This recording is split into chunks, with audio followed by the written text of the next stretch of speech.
J'avais l'utopie parce que je trouvais que je pensais cinéma-télévision personnellement, puis je suis un débutant et je ne sais pas les règles. Hein. Et c'est tant mieux d'ailleurs parce que j'y vais avec non pas une innocence maligne, mais une certaine innocence quand même.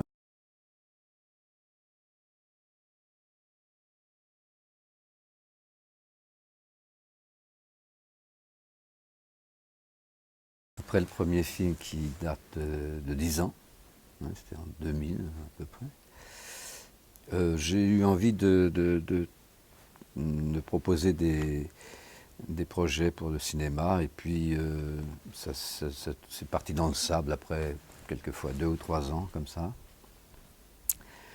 Et puis donc il y avait des sujets qui rôdaient ou des adaptations de livres. Et là c'est un livre qu'on m'a fait lire comme ça. C'est disons une sorte de parabole de quelqu'un de solitaire et qui est quand même un tueur avec quelqu'un de plus rayonnant et qui a de la bonté. Ce qui me plaisait dans le bouquin, c'était toutes les petites dérives. Tout ce qui fait que quand tu marches dans la rue, que tu vas d'un endroit à un autre, il y a plein de choses qui surviennent. C'était ça qui m'intéressait d'intégrer, enfin le roman le proposait, d'intégrer le plus possible. Or là c'est assez difficile dans le cadre limité du temps, d'un film d'1h40, là il fait 1h30, et dans le nombre de jours de tournage. 23. Il paraît que j'étais gâté par rapport à une moyenne de 21, pas tant dit. Et les émotions qui rentrent dans ce récit viennent pas seulement de l'histoire, viennent évidemment du cadre de cette histoire, et ça peut être le vent, la pluie, la lumière évidemment, et tout ça par à la fois d'un travail d'élaboration bien sûr, puisqu'on n'a pas tellement de temps, et pourtant une part de rêve et d'improvisation qui vient sur le tournage. La difficulté était surtout comme le sujet n'est pas vraiment une histoire d'aventure, c'est complètement un road movie, c'est pas une morale quelconque, c'est pas une enquête sociologique, c'est bizarre un peu ce sujet. Il est simple pourtant, hein, il est presque quotidien, mais, il n'est pas spectaculaire et il n'est pas drame psychologique non plus. Et, enfin bref, il ne correspond pas beaucoup à toutes les cases qu'on voudrait mettre sur notre imaginaire, quoi. Là, j'ai eu la chance d'avoir des acteurs très rares et qui soient en même temps enfin, tout le monde l'est bien sûr, mais dont le jeu est enrichi par la qualité de leur personne, quoi. Et donc, il y a une sorte de spontanéité, d'intelligence de jeu, de vérité qui était nécessaire à ce récit qui était à la fois très réaliste et une fable en même temps. Non, pas forcément. Ça dépend des acteurs aussi.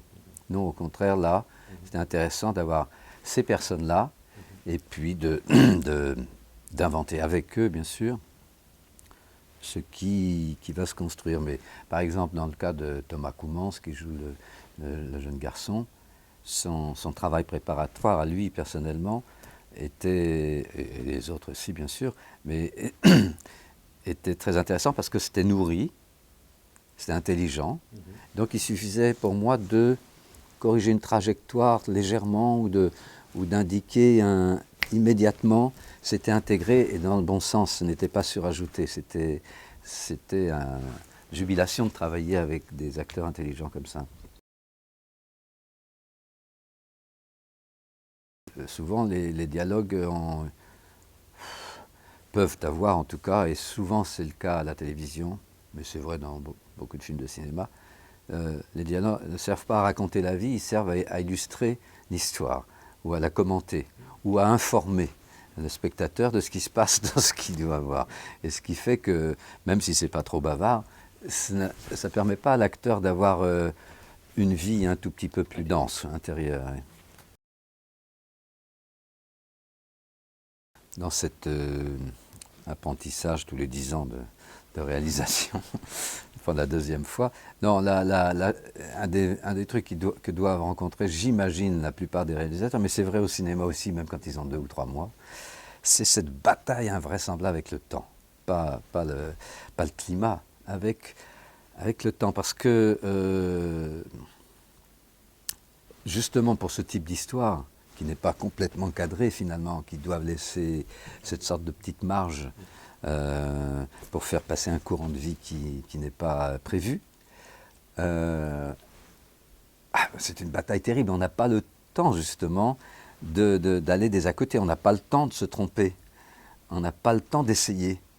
Or, justement, ça dépend des méthodes. Hein, quand tout est complètement cadré, qu'on suit le storyboard à la lettre et que ça ne bouge pas, que les acteurs obéissent au fouet ou pas, etc., que le ciel s'arrête quand il faut, qu'il n'y ait pas de tracteur qui arrive au même moment ou un avion en réaction, enfin tous ces phénomènes que chacun connaît.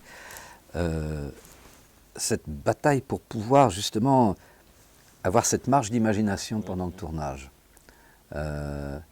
Et quand tu me racontais ce film fait avec ces nouvelles techniques et technologies-là, on peut imaginer que des équipes plus légères, puissent se permettre ce type, y compris à la télévision, de liberté pour avoir beaucoup plus de temps de tournage ou plus de temps de préparation selon les cas.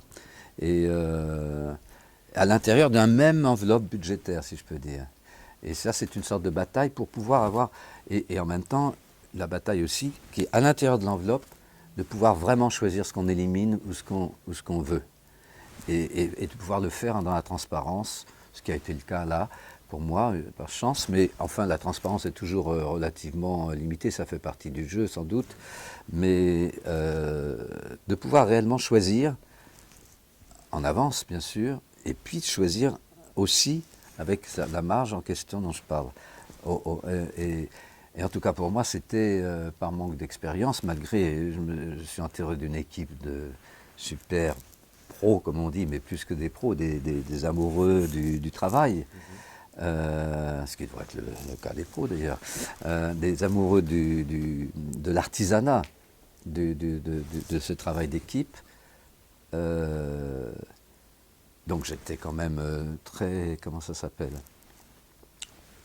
très gardé sur tous les bords par la confiance et par l'échange et par les propositions ou par simplement l'aide pratique.